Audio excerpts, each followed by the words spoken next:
Welcome to the Daily Bite. I'm your host, Reverend Steve Andrews. We study today from Numbers chapter 14. Then all the congregation raised a loud cry, and the people wept that night, and all the people of Israel grumbled against Moses and Aaron. The whole congregation said to them, "Would that we had died in the land of Egypt, or that we had died in this wilderness. Why is Yahweh bringing us into this land to fall by the sword? Our wives and our little ones will become a prey. Would it not be better for us to go back to Egypt?" And they said to one another, "Let us choose a leader and go back to Egypt." Then Moses and Aaron fell on their faces before all the assembly of the congregation of the people of Israel, and Joshua the son of Nun and Caleb the son of Jephunneh, who were among those who had spied out the land, tore their clothes and said to all the congregation of the people of Israel, "The land which we passed through to spy it out is an exceedingly good land. If Yahweh delights in us, he will bring us into this land and give it to us, a land that flows with milk and honey. Only do not rebel against Yahweh, and do not fear the people of the land, for they are bread to us. Their protection is removed from them, and Yahweh is with us. Do not fear them." Then all the congregation said to stone them with stones. But the glory of Yahweh appeared at the tent of meeting to all the people of Israel. And Yahweh said to Moses, "How long will this people despise me? And how long will they not believe in me, in spite of all the signs that I have done among them? I will strike them with the pestilence and disinherit them, and I will make of you a nation greater and mightier than they." But Moses said to Yahweh, "Then the Egyptians will hear of it, for you brought up this people in your might from among them, and they will tell the inhabitants of this land, 'They have heard that you, O Yahweh, are in the midst of this people, for you, O Yahweh, are seen face to face, and your cloud stands over them, and you go before them in a pillar of cloud by day and a pillar of fire by night.' Now if you kill this people as one man, then the nations who have heard of your fame will say, 'It is because Yahweh was not able to bring this people into the land that he swore to give to them that he has killed them in the wilderness.' And now, please, let the power of the Lord be great as you have promised, saying, 'Yahweh is slow to anger and abounding in steadfast love, forgiving iniquity and transgression, but he will by no means clear the guilty, visiting the iniquity of the fathers on the children to the third and the fourth generation. Please pardon the iniquity of this people, according to the greatness of your steadfast love, just as you have forgiven this people from Egypt until now.' Then Yahweh said, 'I have pardoned according to your word. But truly as I live, and as all the earth shall be filled with the glory of Yahweh, none of the men who have seen my glory, and my signs that I did in Egypt and in the wilderness, and yet have put me to the test these 10 times, and have not obeyed my voice, shall see the land that I swore to give to their fathers. And none of those who despised me shall see it. But my servant Caleb, because he has a different spirit and has followed me fully, I will bring into the land into which he went, and his descendants shall possess it. Now, since the Amalekites and the Canaanites dwell in the valleys, turn tomorrow and set out for the wilderness by the way of the Red Sea."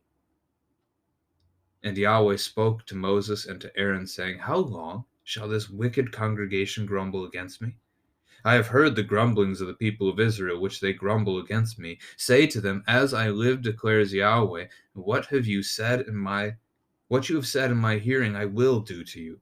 Your dead bodies shall fall in this wilderness, and all of your number, listed in the census from 20 years old and upward, who have grumbled against me, not one shall come into the land where I swore that I would make you dwell, except Caleb the son of Jephunneh and Joshua the son of Nun.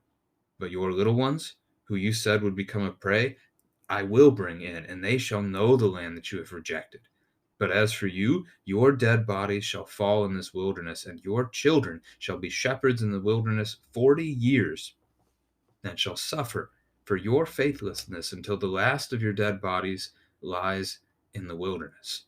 According to the number of the days in which you spied out the land, 40 days, a year for each day, you shall bear your iniquity 40 years, and you shall know my displeasure. I, Yahweh, have spoken. Surely this I will do to all this wicked congregation who are gathered together against me. in this wilderness they shall come to a full end, and there they shall die.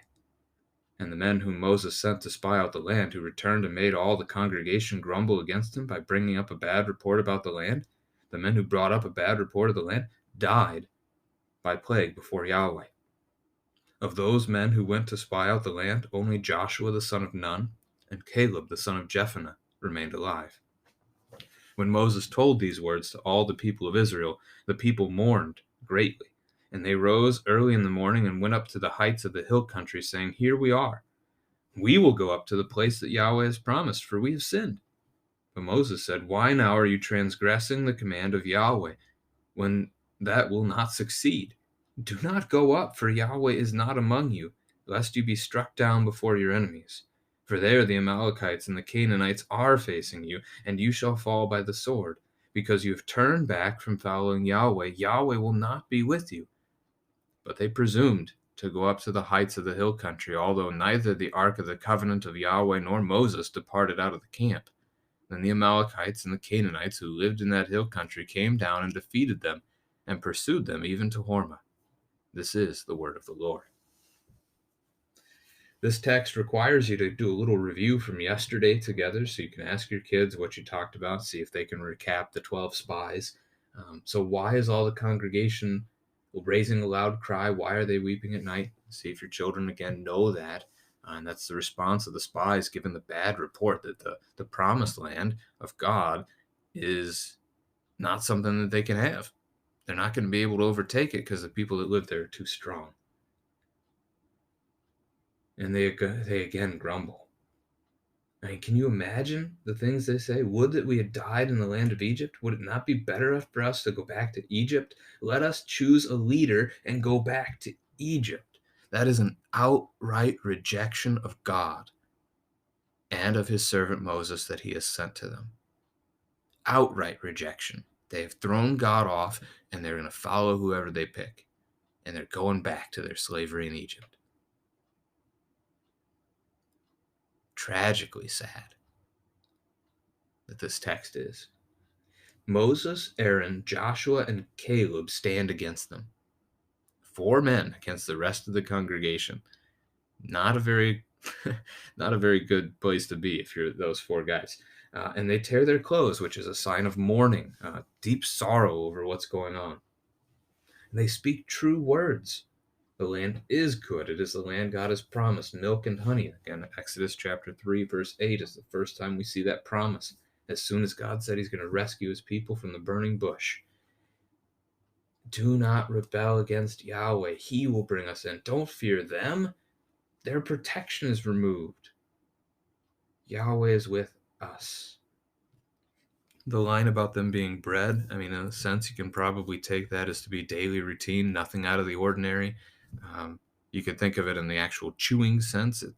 Bread is not hard to eat. It's simple. It's soft compared to, a tough kind of meat or something that is hard for the body to work on. This is easy. These guys are going to be easy for us to fight. Or you could take this a different direction and pair it up with the Lord's Prayer. Give us this day our daily bread, God's provision as he cares for his people. Those are a couple of good connections there. What's the response of the people to the 4 men, Moses, Aaron, Joshua, Caleb? Verse 10, the congregation said to stone them with stones. The nation of Israel has rejected Yahweh. They've rejected Moses. And now they're going to kill.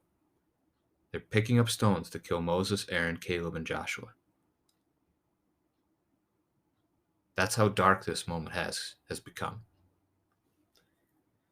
The only thing that stops it, God appears. Right there, on the spot, glory of Yahweh intervenes. Just like he descends on the tabernacle in the pillar of cloud and fire. So he appears before them in that cloud again for them to hear and see him. And his questions that he asks Moses in verse 11, those are good, fair questions. And he offers punishment. And it's worth noting this is what we all deserve, to be struck down. That's what our sin calls for on behalf of the Lord. It is only because of Christ's faithfulness to us that we don't get that. But God is going to disinherit them. And he's making the promise to Moses that he's going to work through Moses. He'll build a nation out of Moses that would still keep his promise. Because he promised it to Abraham, he's promised it to Moses. Moses is a descendant of Abraham, so it keeps the Genesis promise. It keeps the promise in Exodus as well, because Moses would again still be the people of Israel as his offspring would grow in number in the years to come. So God is not being unfaithful here. It's the people who have. But Moses, you look at Moses. We saw this in chapter 12. As Miriam and Aaron opposed him, Moses was meek. He didn't fight for himself, but instead he prayed for his enemies. He prayed for those who fought against him. And here, as the people are gathering stones to kill him, what does he do? He intercedes for them. He prays for them. He prays that God would forgive them. Can you imagine? Can you imagine being in that situation where somebody was about to kill you, and instead of defending yourself, instead of speaking out in anger and whatever it might have been, your reaction is to pray to God to forgive them? This is what Jesus does on the cross. As he's mocked and tormented by the Pharisees and the other groups, Father, forgive them, for they know not what they do. This is what the first Christian martyr in the church, Stephen, in Acts chapter 7, does. As they're stoning him to death, he asks the Lord to forgive them. This is the call of the Christian in the New Testament. This is supposed to be you and me, that we would be so meek, we would be so humble, not to defend ourselves, but instead to give ourselves over to the Lord, trusting in him and his promises, and knowing that our death in this world is not the end, trusting that there is a life that is to come, and that we want that for our neighbor as well. So we pray on their behalf in those final moments of our lives, which this has been true of so many Christian martyrs throughout the ages. In those final moments, they don't spend their breath trying to defend themselves, but they spend their breath sharing the gospel, trying one last time to speak of Christ to unbelievers, that they might hear and believe and join with us. And many times it's worked. And the very people doing those heinous acts have converted, have become Christians themselves, and met the same fate as those that they were martyring. Deep stuff. Hey, look at his prayer. He takes God back to his promise to the Egyptian people even. This is Exodus 7:5, that the purpose of the 10 plagues in the Exodus was so that they would come to believe in him also. They would realize the futility of their gods. So Moses roots this in that. He also roots it in the Exodus 34 verse 6 passage about Yahweh being slow to anger, abounding in steadfast love, forgiving, those kinds of things, and praying for God's pardon, his iniquity to be upon the people. He roots all of this in God's character. He's pointed out that God has forgiven them before, forgive them again. And this is us again. I mean, this is what happens for you and me, right? How many times have we sinned against the Lord? How long will he have to put up with my sinfulness? And yet he has, and he does, and he continues to forgive me each and every day. And I certainly don't deserve it, but I rejoice that I have it. I rejoice that Christ forgives me. I rejoice that Christ forgives you of all your sins as well. And that we see in verse 20, Yahweh said, I have pardoned. God gives the forgiveness that Moses sought on behalf of the people who didn't, they weren't looking for it, right? They're still about to kill him, but God pardons them anyway. There's still a punishment, there's still a consequence for this sin, and that's that these men are not going to enter the promised land. All those who are numbered in that census are not going to get to go in. That was the first couple of chapters of this book. Those 603,550 men, they don't get to see the promised land. Not even Moses will get to go in. That's a whole different story. Only Joshua and Caleb. And then all the living children under that age of 20 and any children born in the wilderness, they'll get to see the promised land. They will have it. So God mentions kind of twofold. I mean, he gives them what they feared, that they will die in the wilderness, but he proves them wrong still because their children get to go in instead of being prey. The people feared that they would die in the wilderness and that their children would be preyed upon. They would be attacked and killed. So God gives them their fear, but spares their children. That's the punishment for their actions here. And it's a 40 day, the 40 days of the spies then becomes 40 years of them living in the wilderness.